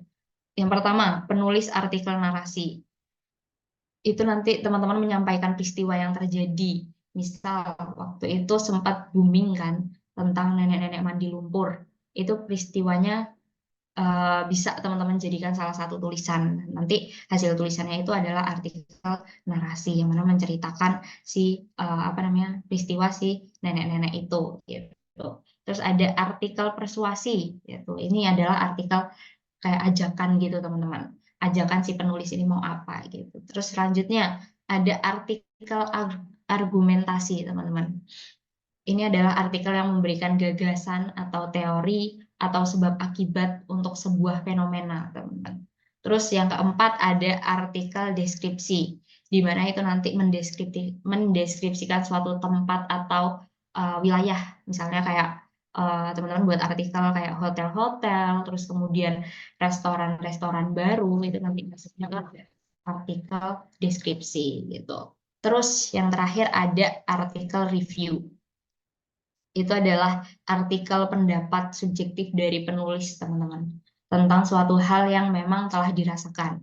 Misalnya, si penulis ini udah nonton film-film yang lagi booming. Nah, nanti penulisnya ini bisa review film-film tersebut. Misalnya bisa dinilai sinematografinya, terus kemudian alur ceritanya bagaimana, atau bisa teman-teman review eh, review isinya gitu. Nah, itu nanti pure subjektif dari teman-teman nulis ya, teman-teman. Jadi apa namanya artikel review ini banyak sekali diminati oleh masyarakat karena review ini bisa jadi pertimbangan pembaca ketika mau nonton film gitu.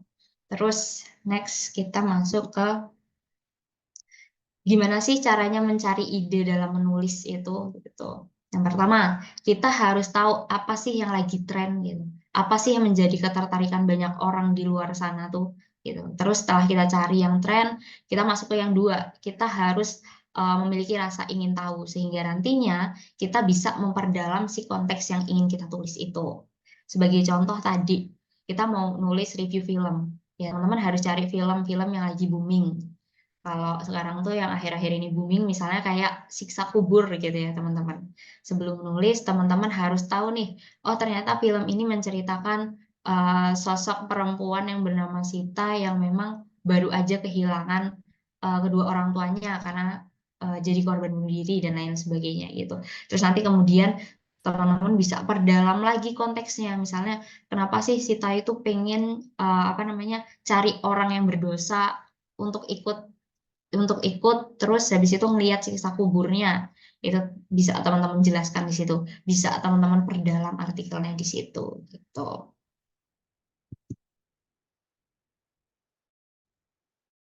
Next masuk ke kerangka dasar dalam menulis artikel. Kalau teman-teman apa namanya kalau misalnya teman-teman menulis blog itu teman-teman harus belikan niche atau topiknya gitu ya teman-teman nanti apa namanya misal teman-teman nanti diberi topik sama orang, misalnya teman-teman punya klien, teman-teman dikasih topik menu masakan gitu kan. Menu masakan apa ya yang lagi booming gitu ya, yang diminati banyak orang. Misalnya teman-teman milih masakan Korea. Judulnya itu ya kita buat. Misalnya teman-teman Koreanya nih apa sih? Misalnya pengen apa ya buat konten tentang daicang ya mungkin ya, yang usus sapi dari Korea itu cara masaknya gimana? Itu buat judulnya lebih persingkat lagi kalau teman-teman buat itu, biar tambah menarik, biar tambah menarik di mata pembaca gitu. Misalnya teman-teman buat judul kayak masak daicang di rumah dengan cara simple gitu, itu udah jadi judul teman-teman. Terus isinya apa? Nanti teman-teman bisa tulis pengertian daecang itu apa, arti daecang dalam bahasa Korea itu apa gitu. Nah, nanti bisa teman-teman tulis di situ. Terus bisa teman-teman tambahin argumen. kenapa banyak orang sih yang suka sama daecang, terus kenapa sih daecang ini bisa jadi makanan yang favorit di Korea gitu. Terus nanti teman-teman juga masukin tahap-tahap membuat daecang itu kayak gimana, biar enak tuh kayak gimana. Yang simple itu kayak gimana, terus habis itu biar rasanya tuh nggak kalah sama restoran Korea itu kayak gimana gitu. Yang terakhir teman-teman nanti bisa masukin penutupnya gitu teman-teman, seperti kesimpulan dari semua isi artikel tersebut. Terus ajakan juga biar si pembaca itu bisa mempraktikkan atau membuat si daecang itu gitu. Oke, ini next kita bakal bahas tips membuat judul yang menarik itu gimana sih gitu. Yang pertama, teman-teman bisa menggunakan angka gitu. Otak kita itu terpacu sama angka, teman-teman, karena ini udah diatur secara otomatis dalam otak logika gitu. Karena apa? Karena kadang itu otak kita itu udah kayak nasi padang ya, teman-teman, udah bercampur. Terlalu banyak informasi sampai-sampai itu angka itu menjadi hal yang menarik buat kita gitu. Jadi pastiin penggunaan angka itu ada, tapi jangan terlalu banyak gitu. Terus ada nggak sih Kak angka yang itu tuh bagus buat judul gitu? Kalau dari penelitian James Walke ya teman-teman, itu ada angka 7 yang memang paling sering digunakan oleh orang-orang. Nanti teman-teman kalau misalnya membuat konten gitu bisa pakai angka 7 gitu. Karena ada penelitian yang menyebutkan bahwa angka 7 itu sering digunakan oleh orang-orang gitu. Terus yang kedua, bu- terus yang kedua judul yang apa namanya, orang itu penasaran teman-teman, bikin pembaca itu penasaran. Jangan ngasih semua informasi artikel itu di judul teman-teman. Taruh kalimat pemancing atau pemantik kayak gimana, kayak gini, kayak sebelah, benar. Wah, kayak gini teman-teman. Nanti bisa pakai datanya juga itu kan teman-teman. Terus selanjutnya teman-teman tawarkan bantuan kayak misalnya eh, tips menjaga kewarasan ibu rumah tangga biar nggak stres gitu juga, itu juga bisa menjadi kayak orang, buat buat orang penasaran gitu ya, gimana sih biar nggak stres tuh gitu. Terus selanjutnya yang ketiga, jangan terlalu panjang, pakai keyword yang SEO, jangan lupa pakai SEO gitu ya teman-teman.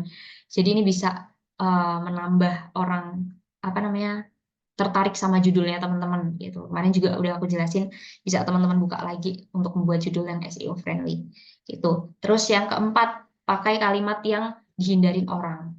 Jadi lebih pakai kalimat negatif gitu ya bahasanya. Misal cara membuat pasanganmu tidak diembat pelakor. Itu kan kecenderungannya lebih banyak menggait baca dibandingkan dengan artikel yang judulnya cara pasangan kalian agar tetap setia gitu.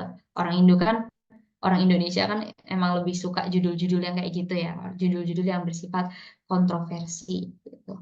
Terus yang kelima, ajak pembaca menikmati sesuatu yang unik gitu. Misalnya kayak gini nih, kayak sebelahnya ini ya teman-teman. Selanjutnya kita masuk ke isi yang ada dalam artikel. Tadi kan itu udah kerangkanya ya teman-teman. Sekarang kita masuk ke isinya. Yang pertama ada pembukaan. Itu pengertian dari si judul itu apa sih? Apa pengertian dari judul yang udah kalian ambil gitu. Contohnya bisa content writer merupakan profesi yang fokus untuk menulis konten dan lain-lain gitu. Jadi judulnya misalnya nanti ambil peran writer dalam menciptakan konten yang berkualitas. Jadi teman-teman juga kenalin di situ di bagian awalnya, di bagian pembukaannya. Konten yang berkualitas itu kayak gimana sih gitu. Terus yang kedua, teman-teman masukin argumen atau pendapatnya teman-teman. Argumen ini berdasarkan masalah yang diambil. Misalnya masalah yang diambil adalah di sekitar kita ya. Dan itu harus ada solusinya teman-teman. Misal 50% Gen Z belum memiliki keterampilan menulis. Oleh sebab itu, persiapkan karirmu untuk menjadi content writer dengan cara ini, gini, bla bla bla. Itu kan nanti bisa jadi argumen atau pendapat. Terus nanti bisa teman-teman selipkan tips-tipsnya untuk menjadi content writer yang baik itu kayak gimana gitu. Terus yang terakhir, teman-teman bisa kasih manfaatnya. Misalnya, manfaat content writer itu apa sih gitu. Setiap menuliskan artikel itu kan pasti harus ada yang bermanfaat untuk si pembaca ya, teman-teman. Misal nanti teman-teman tulis manfaat content writer itu bisa bekerja di mana aja dan bisa dijadiin sebagai side job gitu-gitu. Itu nanti bisa jadi manfaat. Oke, teman-teman. Untuk materi malam ini cukup ya, teman-teman. Oke, nah. Oke, terus selanjutnya,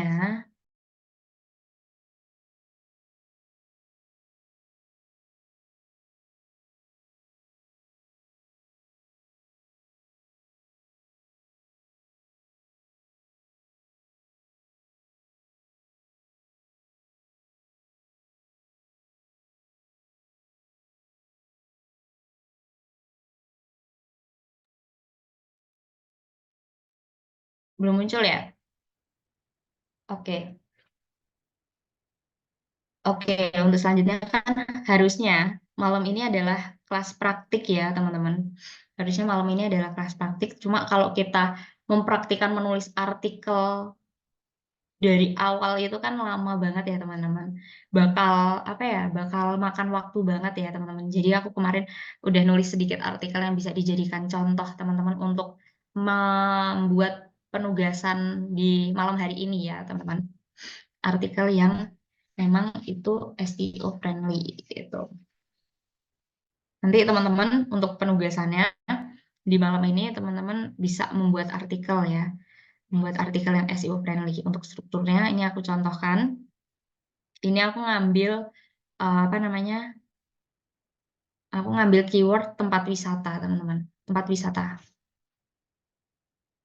Untuk artikel yang SEO friendly, teman-teman itu harus katanya tuh di atas 500 kata. Jadi nanti teman-teman juga praktiknya secara mandiri itu membuat konten yang itu di atas 500 kata ya, teman-teman. Terus habis itu jumlah keywordnya itu 2-3%, teman-teman.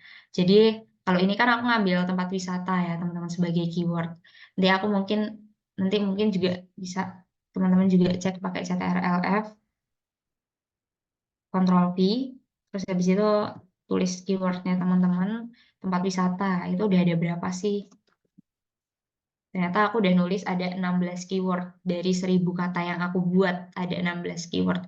Nanti teman-teman juga bisa hampir apa namanya ikutin sedikit gitu. Dan penempatan keywordnya juga harus menyebar, teman-teman. Untuk penempatan keywordnya bisa di judul utama, terus kemudian teman-teman kasih foto, terus di foto itu di bawahnya teman-teman juga kasih keyword juga. Terus habis itu di pembukaan, di kalimat pembuka kayak gini, teman-teman juga bisa masukin keyword.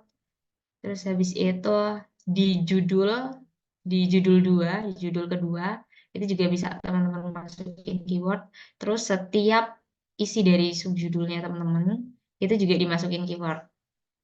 Gitu. Jadi kan keywordnya menyebar, nggak hanya di satu tempat ya, teman-teman. Itu sampai bawah, sampai menutup gitu. Terus paragrafnya teman-teman, kalau bisa itu poin ya, teman-teman. Kalau bisa itu berbentuk poin karena lebih enak untuk dilihat, lebih enak untuk diserap informasinya. Terus setiap poin itu kalau bisa ada gambarnya, teman-teman. Dan teman-teman harus kasih sumbernya. Sumber gambarnya tuh dari mana gitu. Terus untuk kerangkanya sendiri mulai dari judul, judul besar, judul utamanya, terus kemudian isi, pembukaan, terus habis itu judul kedua, baru masuk ke poin-poin gitu. Terus nanti juga di sini teman-teman di bagian isi teman-teman harus ada argumen dan juga pendapatnya. Terus habis itu ada informasi yang bermanfaatnya. Kayak apa misalnya kayak gini, aku masukin alamat kan di sini. Alamat dan juga harga tiketnya biar teman-teman kalau misalnya biar audiensnya itu kalau misalnya nyari apa namanya nyari rekomendasi itu enak. Oh ternyata kalau aku main ke sini tuh harganya segini ya gitu-gitu.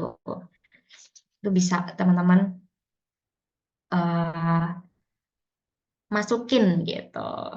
Bisa pakai keyword gitu.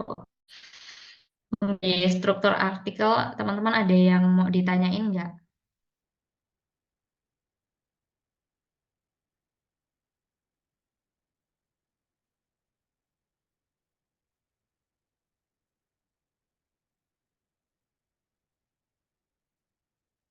Teman-teman ada yang masih bingung nggak? Nanti teman-teman ini ya bisa upload di Kompasiana atau teman-teman bisa upload di blog kayak tempat aku ngupload ini.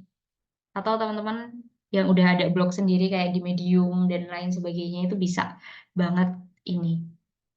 Bisa banget teman-teman pakai gitu. Apalagi udah buat udah pernah buat ininya maksudnya artikelnya.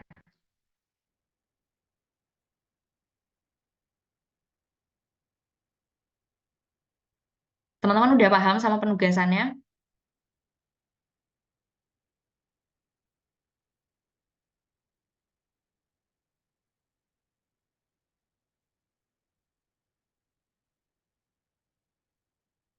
Kak, jadi buat tugas dulu baru isi absensi ya bener.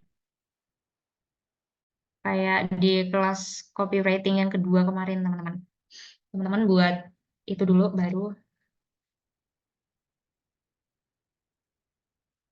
baru teman-teman isi absensinya teman-teman. Itu syarat teman-teman buat apa namanya? Buat dapat sertifikat adalah ngisi absen. Dan syarat ngisi absennya adalah teman-teman harus ngerjain penugasannya. Gitu. Oke, sambil jalan aja.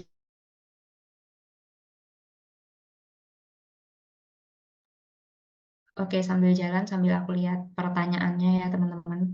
Bentar.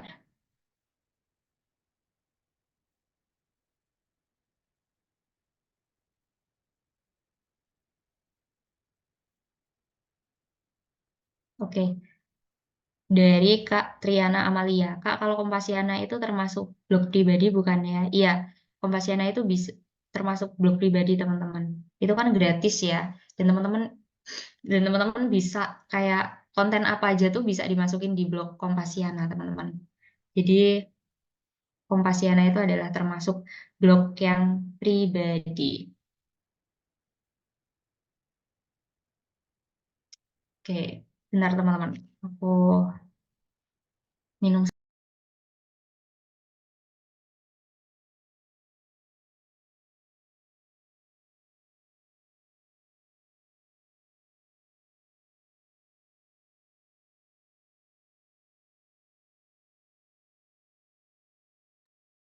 Oke, selanjutnya aku bakal jawab pertanyaan dari Kak Armandita.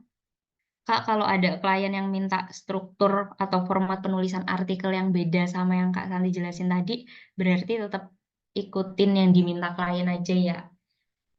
Oke, gini teman-teman. Jadi kan kadang kita itu membuat konten writing, itu kan untuk diri sendiri dan juga untuk klien ya teman-teman. Kalau kita buat konten untuk diri sendiri, kita itu pakai struktur kepenulisan yang kita tahu aja, teman-teman.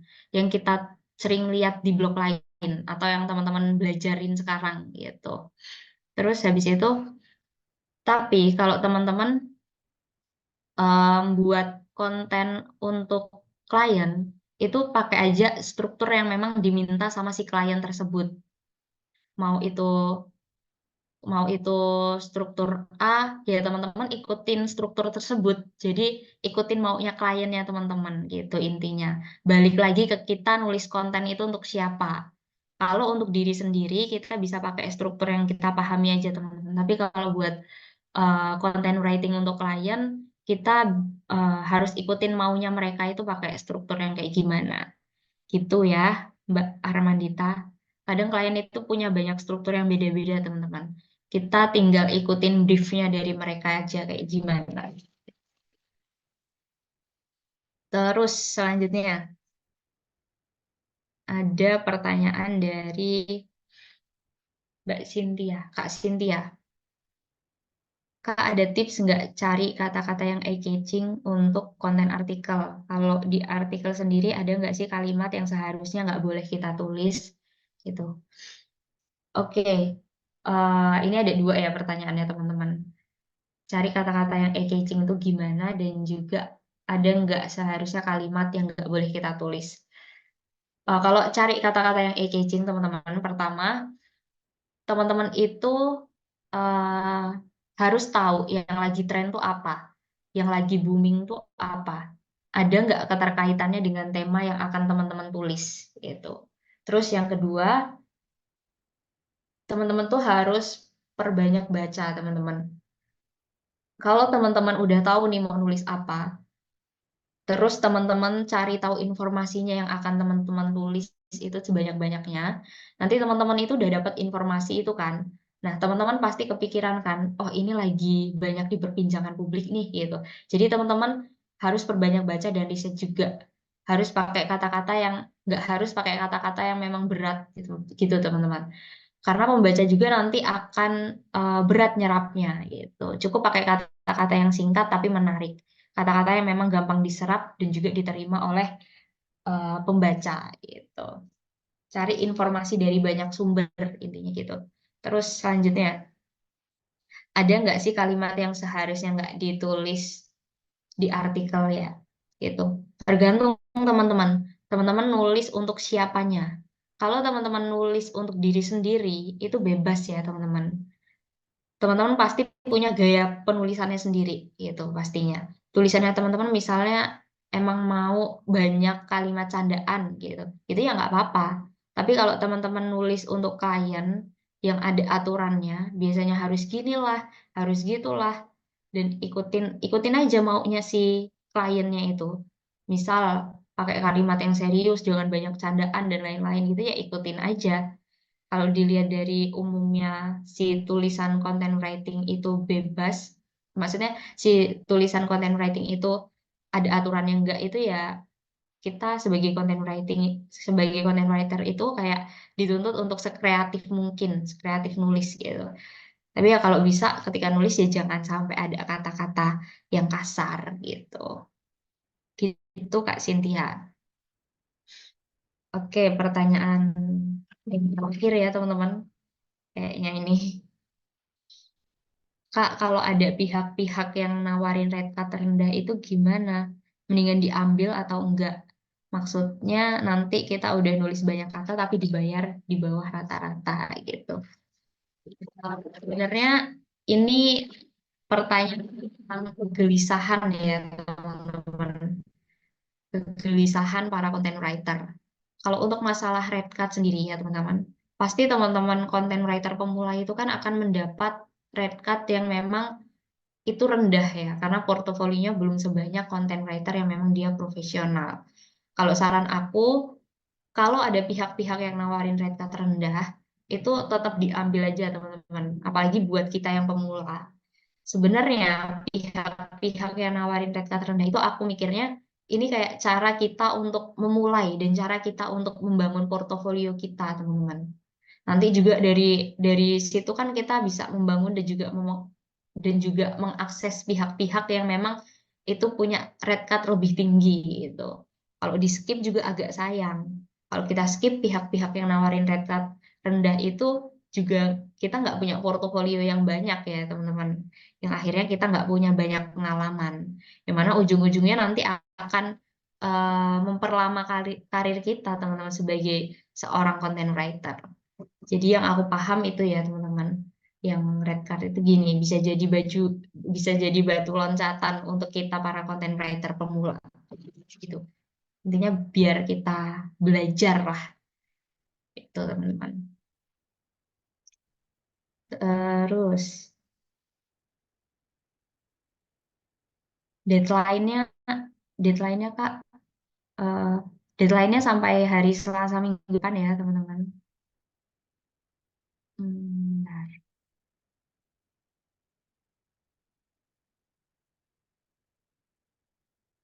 Oke. Oke, kayaknya udah nggak ada yang tanya lagi ya teman-teman. Untuk tugas kayaknya udah aman. Yang lainnya juga udah aman kayaknya. Oke, oke karena ini juga udah jam segini ya teman-teman. Kayaknya kelasnya hari ini cukup sampai sini aja. Kelas terakhir kita ya ini ya. Kak Aryo ada yang mau disampaikan?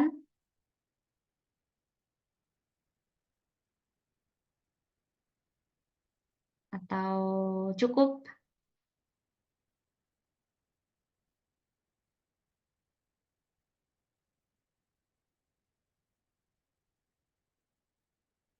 Boleh connect link ini ya Kak Santi? Boleh banget. Bentar ya, aku tulisin.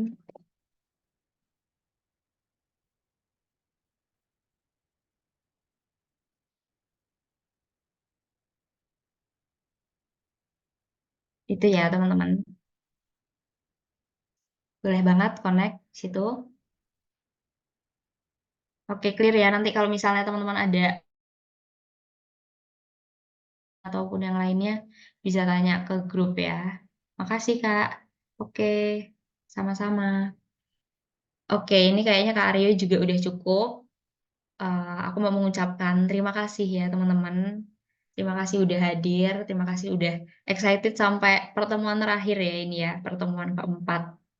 Dan teman-teman jangan lupa untuk ngerjain penugasannya. Teman-teman juga intinya terima kasih lah ya. Intinya terima kasih. Selamat istirahat teman-teman, selamat mengerjakan penugasannya. Terima kasih banyak ya.